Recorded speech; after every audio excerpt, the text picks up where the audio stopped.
Morning, everyone. This is Kevin McLean of Kevin McLean Outdoors, and thanks for joining me. If you watch this video, you're going to see I'm out in an old cut probably 2 years ago, maybe 3, and it's just a nice secluded spot. It's the reason I've chose here. I want to show you my setup this morning. I'm only going to start out shooting at 50 yards, and you'll understand when I show you my gun that I'm going to be sighting today. Now you can see over my shoulder here, I've set up my targets. And when I step back away from them, I can see that the one on the left is fairly crooked. But it's a great setup, and I'll walk you up and show you that. It's portable. This is not a shooting range or anything like that, but it's a great, safe spot to shoot. Secluded and safe. You can see, or maybe, well, I'll show you, and when I'm shooting, you will see that this is the end of the road. This is the end of the line. I have a good natural backstop up there, that pile of earth behind my targets, and the land kind of slopes up a tiny little bit still here, but that pile of dirt is going to be my saving grace. I'm not worried about an errant shot going off into outer space there. I'm not worried about that. The gun that I'm going to be shooting it's going to be on paper. I know that. I've installed a new scope on it.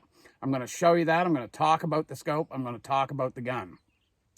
I'm excited to try this gun, and I hope that you will watch it. I'm going to go up there now and show you my setup. This is all scrap stuff that I picked up from work. Stuff that would have went right in the dumpster, and I've repurposed it. So, hey, kudos for me. Anyway, it's good stuff, and it's going to suit this purpose very nicely. So I'm going to show you that. Then I'm going to back up. I'm going to measure 50 yards, and I'm going to start shooting there. I will, time permitting, the Lord's willing, I'm going to back out to 100 yards and just see where it's hitting at that. But this gun that I'm going to show you is going to be sighted in for 50 yards. And I'll show you why. You will understand. So thank you if you're watching. Stay tuned. We've got some shooting action today, and I'm very excited. I'm going to talk about just my opportunity to be out here as well. I won't bore you with too many details, but I am grateful. So stay tuned. I'm going to show you the target setup, and then we're going to go shoot. Okay, I said I would just take a moment to show you what my setup is here. As you can see, this is an old wooden pallet. It's a good rugged one. I picked that one specifically for this purpose. I like the bigger target. Now, 50 yards is not going to be an issue, but I like the larger piece of wood in case you have a flyer, a bad flyer, which I do not expect to have at all today.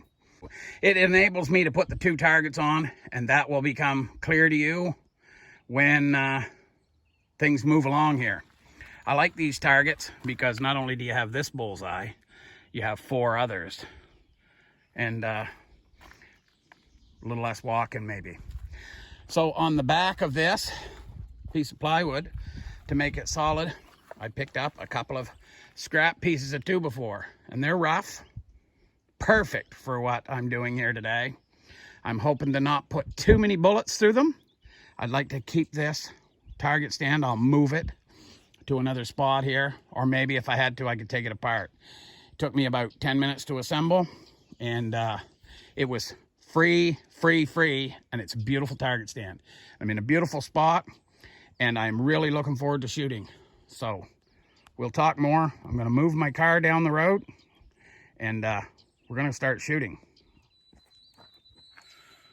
Okay, we're just about ready to start shooting. I've showed you my target setup. I've measured it with the laser rangefinder, and I'm actually probably from the muzzle 51 yards. Negligible. Certainly won't matter. Now this is the gun that I've been so eager to show you. This is a Kodiac Model 260 semi-automatic 22 Magnum. Now this gun was the first semi-automatic 22 Magnum ever produced, from what I've read. Now, the reason this gun is special to me, and I'm gonna show you a little closer up. The gun is certainly not 100%. I would say it's more in the 75. Well, no, it's 80%. The paint on the receiver here, I would say it's powder coated, and it's been scratched up. And I put a pretty darn good scratch right there mounting this scope, I'm sad to say. I was bulling, not taking enough care and time to do it properly. Now, as you can see, I'm set up on the hood of my car. But I'll tell you, I've lined up a lot of rifles over the years on the hood of my car, and I've been able to get them dialed in. So this being a semi-automatic, we might not be able to shoot really, really tight groups. We're going to find out very soon. Mosquito here, public enemy number 2. Anyway, this gun, with the previous scope that I had on it, I threw away the target. Well, the paper target I left home, I should have brought it to show you. Shoots incredible groups for a semi-automatic, and by that I mean less than 1 inch groups. Sub MOA, I believe, is what the technical term for that is. And so it hits really well. The problem with that scope was, it's a scope that I got on a package gun, which I will show you later. And the crosshairs were very coarse in it and blocked out really too much of the bullseye. This scope, I'm going to show you, and it might make some of you groan, but I have a reason. I chose this scope and ordered it from Cabelas, and I'm very pleased with it. It has nice fine crosshairs, and it's clear as a bell. It's really, I think, going to be a good scope. I was very pleased when I looked through it just now up there at my target. So I'll tell you a little bit about the gun. I got this gun. This was my grandfather's gun. Literally my grandfather's gun, my dad's dad. So that's the #1 reason that it's special to me. Well, I guess it's the only reason that it's special to me, is that it was my grandfather's gun. Now, he got it from an old gentleman by the name of Kenneth Ruland from Kennebunk, Maine. Now, Kenneth has passed many years ago. He passed before my grandfather did, and my grandfather died in 1984, and I still miss him.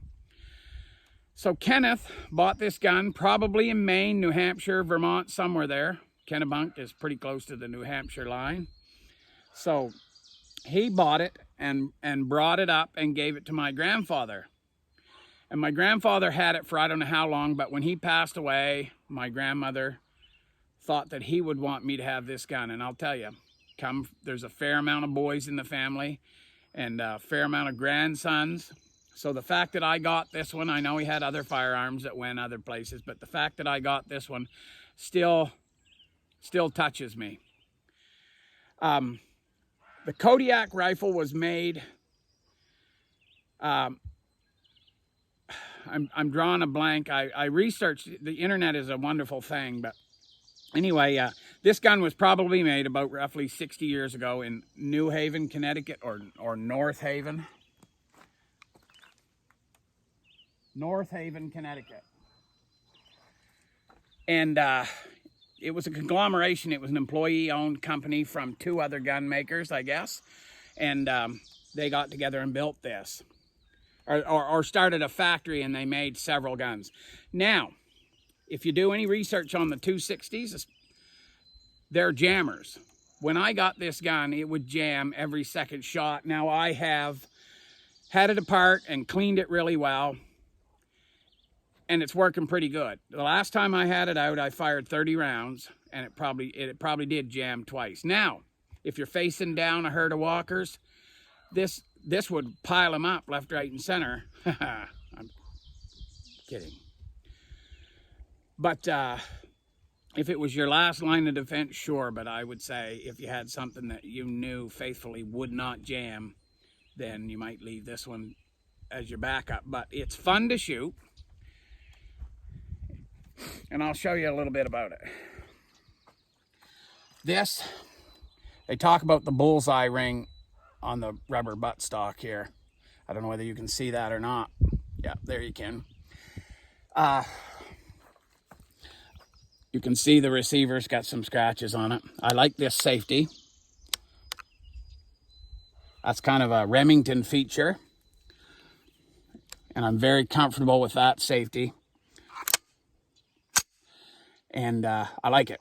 It's tube fed, which makes it quick to load. It's nice to load when you got like gloves on and stuff.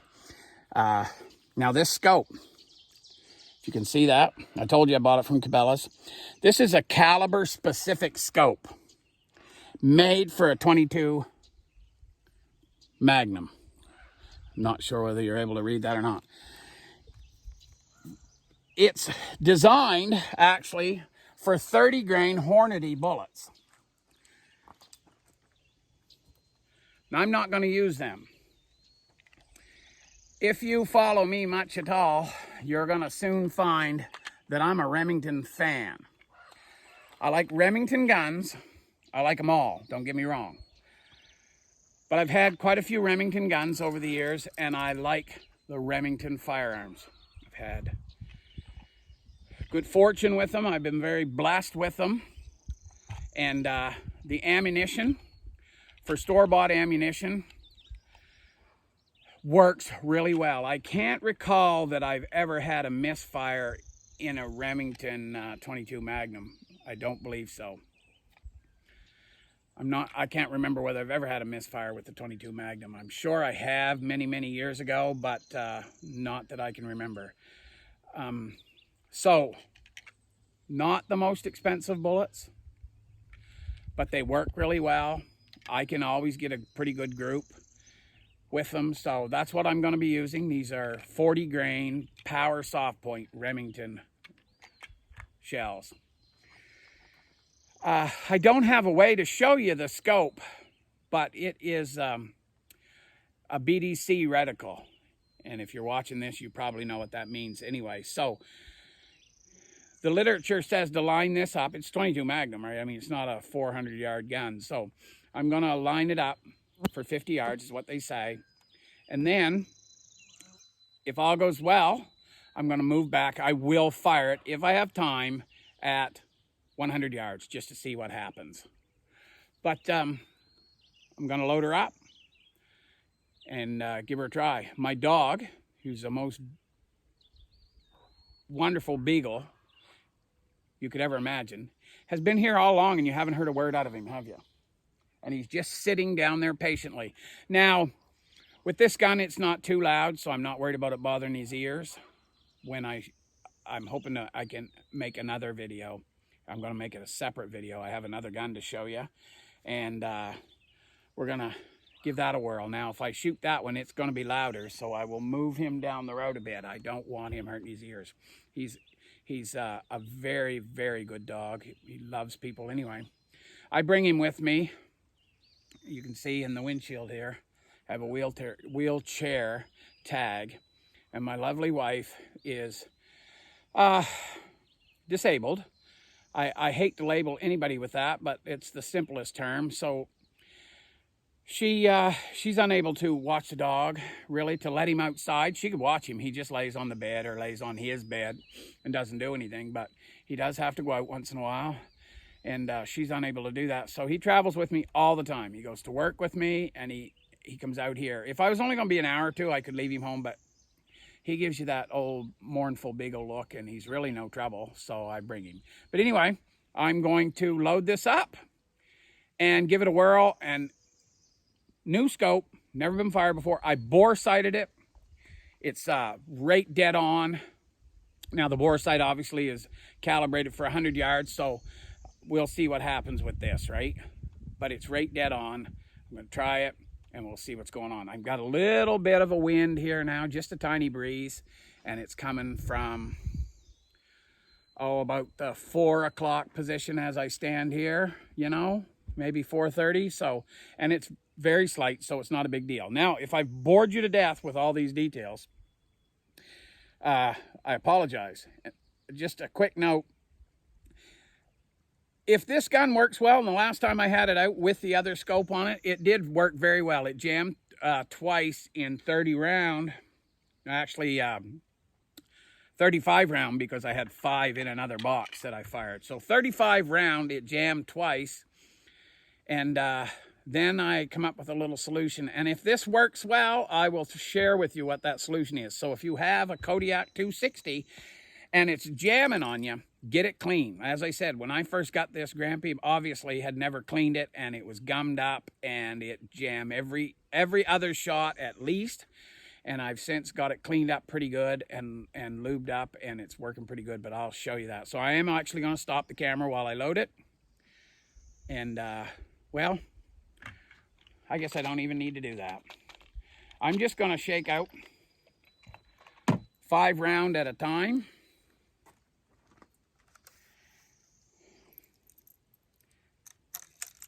This gun also, if you know anything about this particular model, for whatever reason, you need to count the shells that go in it. I mean, you should do that with everything, but you need to count the amount of shells you put in, and you need to count the ones you shoot and count the ones that come out of it, so you can make sure it's empty, empty, empty when you're putting it away.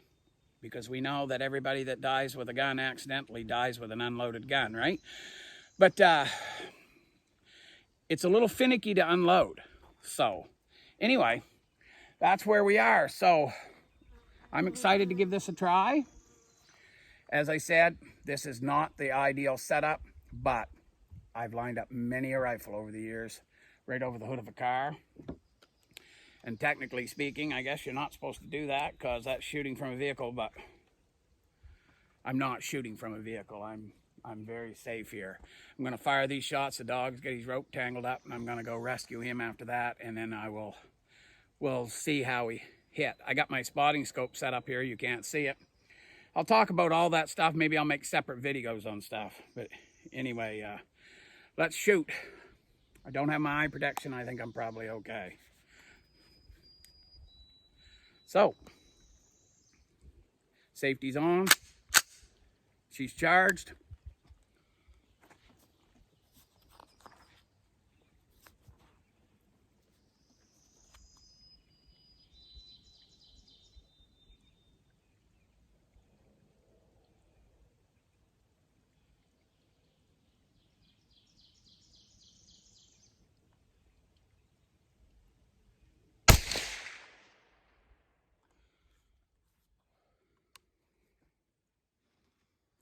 So, ladies and gentlemen,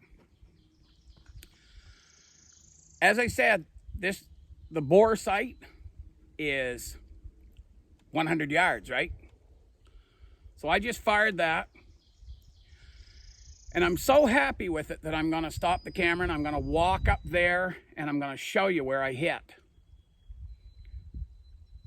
I'm going to show you. That's the easiest way. But let's say I'm very happy with that.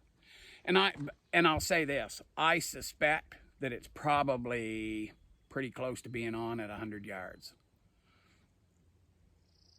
Good deal. So I'll show you. So, ladies and gentlemen, I have walked up to my target, and I'm doing the big, slow, dramatic reveal. I was holding the crosshairs there. There's that bullet hole. Now, I realize that's only one shot, and I'm going to fire a 5-shot group, and it's not a good steady rest. I mean, you kind of got to hold your breath and release it slowly and see where it hits. But wow, is that not really, would that not make you happy? As I said, this is 50 yards. Bore sight, they say, is 100 yards. Right? And that right there, I can't remember right off. Does that make me terrible? I'm just a normal guy. But sorry about the fingers. I can't remember all the bullet drop information, you know, on the 22 Magnum. So, but I'm happy.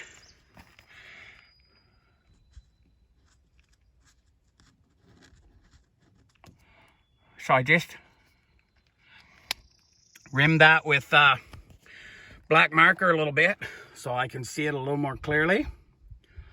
And now I'm gonna walk back and I'll probably fire the rest of those 4 that I put in that gun. We'll go from there. I will show you. There's the car. I don't know whether you can make it out, but the Beagle is literally underneath the car now because he keeps an eye on me. So stay tuned. More shooting action to come. So that was pleasing. We'll move the camera just a whisker here.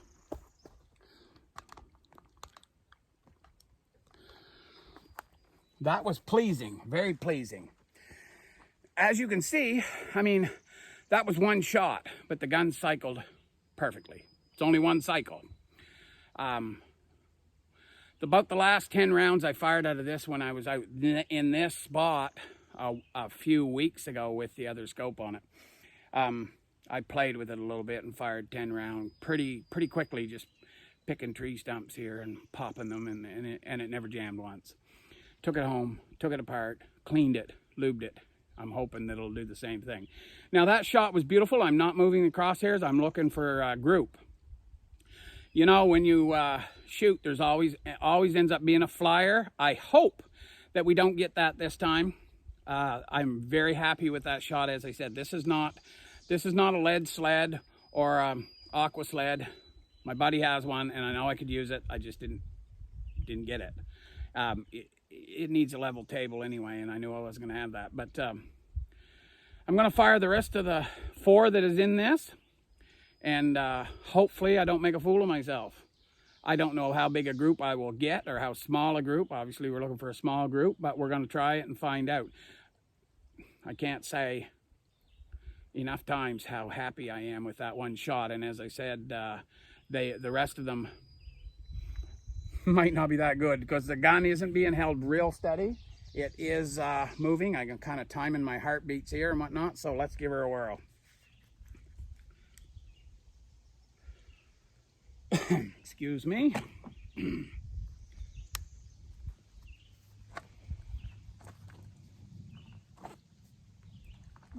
Here.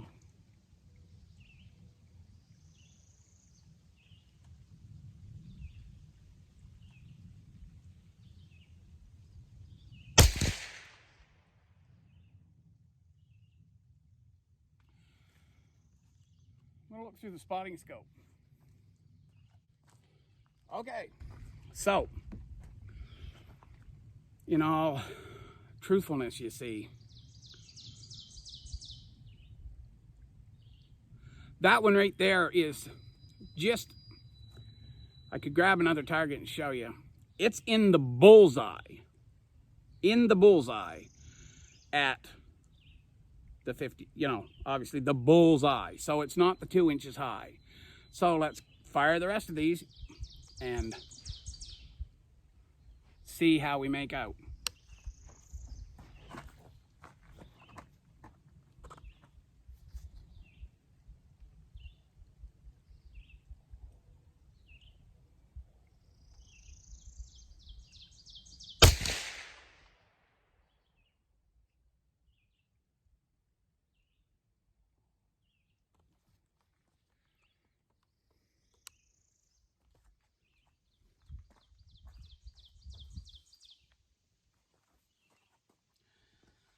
The gun is cycling well. Okay, my first shot, you remember, was right there. Second shot is right there. And this shot is about right there. So that's not a good group at all. But because of this, and I'm older than when I used to, I'm making excuses now. Anyway, let's go. We'll see anyway.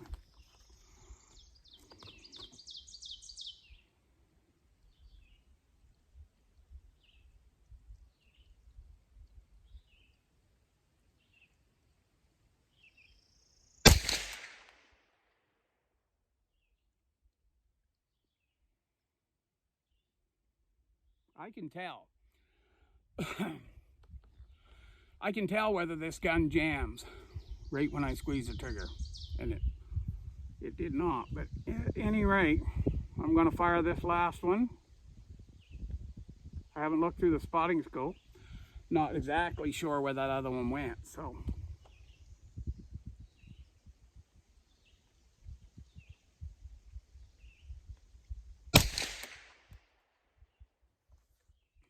Okay. Empty gun.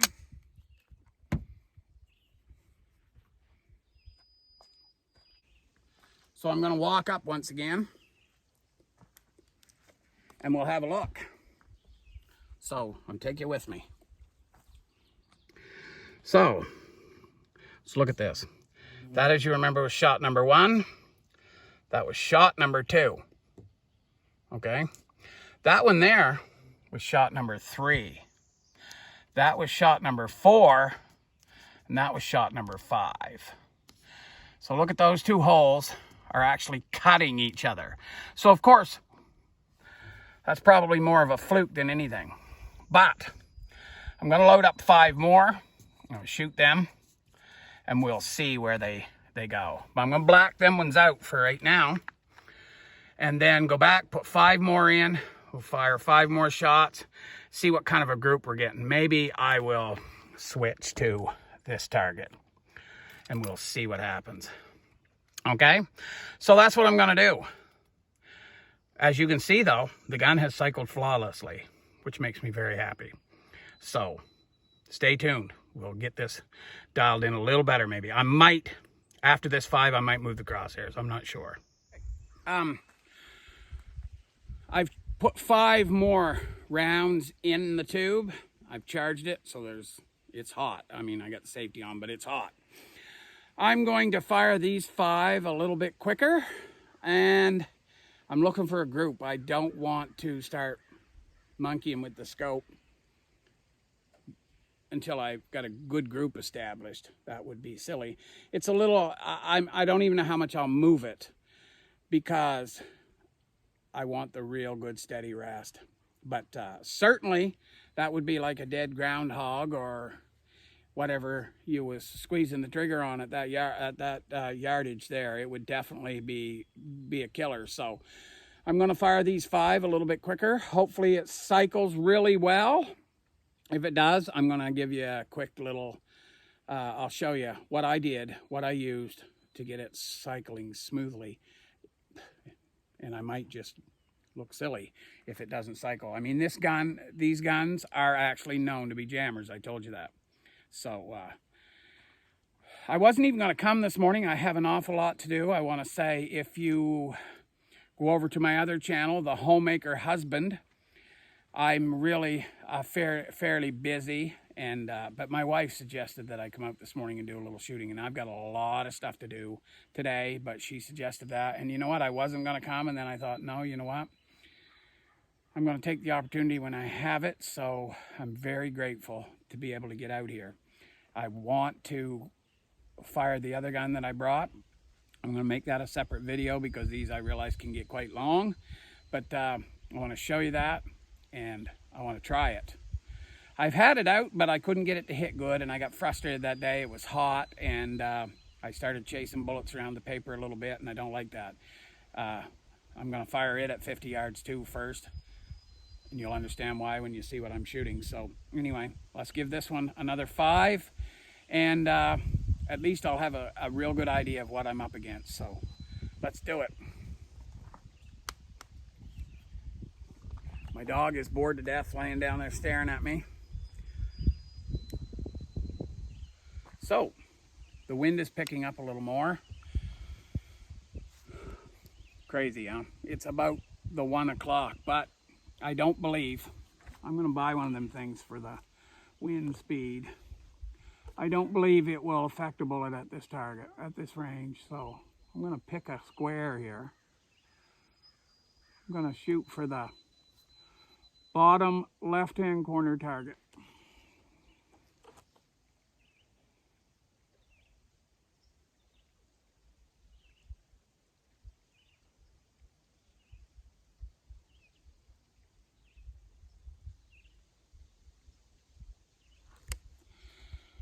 Well, that's a waste, isn't it?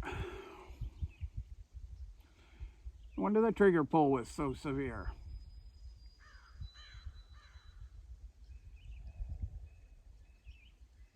I can't see where that one went.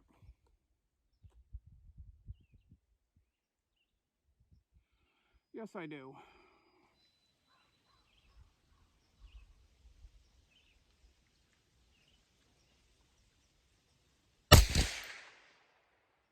Yes, I do. Not real pleased.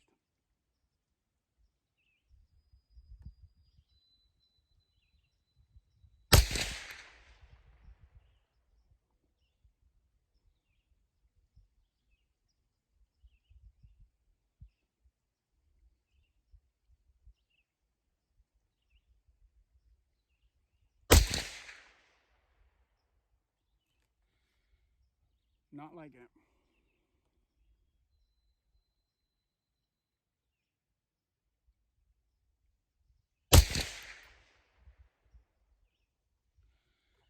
Well, as you can see, the gun cycled flawlessly, but that's not much of a group. Anyway, I'll walk you up and check that out, and then I'm going to switch to my other gun. That's going to be a separate video because I know this one's getting long. I don't know what my wife will edit out of this. There's nothing exciting about it because the gun is not hitting good. It's not the scope, it's me. But the last time I was out here with the other scope that was clunky and not clear and whatnot, I actually shot very good groups, all under 1 inch. This right here, that's about a 2-inch group. It's about 2 inches high, consistently high. I'm not holding it as steady as I'd like to be. I don't know how I used to line them up so well. I guess just I used to shoot a lot more than I do now. But I'm getting an idea of where it is. 100 yards, it'd probably be right down on the bullseye line, but we'll see. So I'm going to walk up there. I will show you, and then I'm going to switch the other target and show you my other gun, fire a few shots out of that just for the fun of it. The camera's moving there. The wind is actually blowing that hard right now. But anyway, rambling too much. So let's go up and have a look. Okay, so once again, I'll show you. That's what we're looking at. It's holding for there. Looking at, that's 2 inches. We'd call it 1.5 inches high. And but basically you're looking at a 2-inch group, because if you look at that one and that one, that's 2 inches. That's 2 inches high. That's not even a group. And I'm going to take the blame for that. That's me. But we'll see, right? I'm going to fire the other gun. I'm going to fire my other gun 5 times at the most. And if I can't hold it any steadier than what I did with that one right there, there's not a lick of sense in me burning up bullets. They're expensive, as you well know. So I'm going to fire it, and I'll show you that, and we'll see what happens, okay? Okay, I don't know whether that's still in the video or not, but I had walked up there after I'd fired the second 5, and I said I was going to be done. Oh, that bugs me. Bugs me. So you know what? I'm going to try 5 more. I'm not moving the crosshairs, I don't believe, but I just want to see if it's all me. I mean, surely I can do better than that, right? Anyway, I've got 5 more in it, 1 in the pipe. I'm going to fire them, and then I'm putting this gun away. Time's a wasting. I got a lot to do, and so anyway, Lord willing, I'm going to try the upper left hand target here now.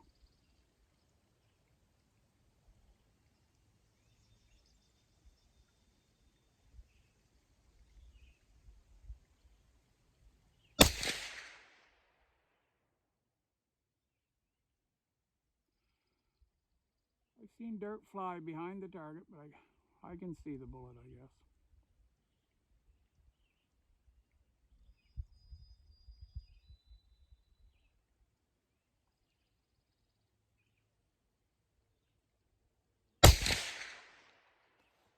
See, I could feel that. There's a jam.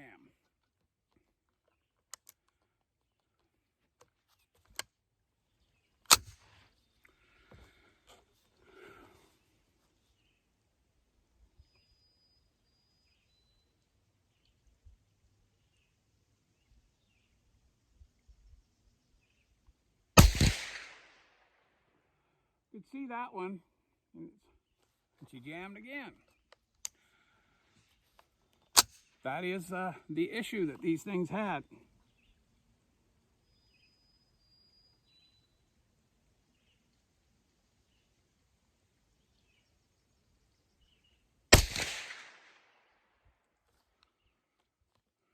What do we got? One more.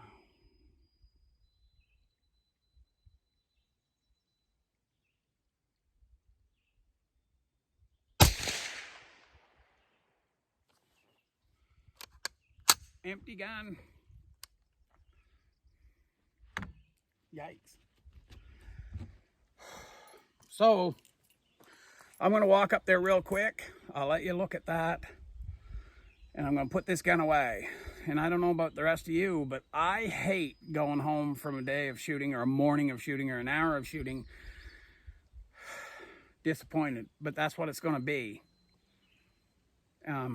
So, I just don't have the time. I can't spend a day here, and I wouldn't waste ammunition trying to get this zeroed in with this kind of a rest, because clearly that's above my pay grade now. I used to do it, and I mean shoot the heads off a partridge type deal with your deer rifle every time. Oh, so anyway, we're gonna go up and have a look. I could only see a couple of them through the scope here, and I never looked through the spotting scope, but I got a lot to do just to tear down, right? So I'm going to put this gun away after I go up there and look, and then I'm going to fire 5 shots with the other gun. I'm anxious to show you that anyway. It's not that it's a pretty cheap gun, so that's another thing you'll learn about me. I like Remington ammunition, and I have to go with the economy stuff, but the economy stuff can work really well. This gun here, as I said, was my grandfather's, and I cherish it. But anyway, we'll go from there. Thanks. So, there's my second target. 1, 2, 3, 4. So did I have that infamous flyer? I seen dirt fly at one point. So, I must have put one right over the top. That'd be crazy, but it happens. It's not a good group. I mean, I'm holding there still. I mean, anyway, I'm disappointed, but it's a semi-automatic. I got better groups with the other scope, so I know that it's me, because it's not that scope. Scope's not moving or anything. So anyway, that's it for that gun today. So that's it for that, the 22 Magnum today. Now, I'm going to move on to my other gun, and I'm not spending a lot of time. I'm not moving the crosshairs. I want to see what it's doing. I say I'm not moving. Awful temptation. Anyway, let's go. Thank you for watching.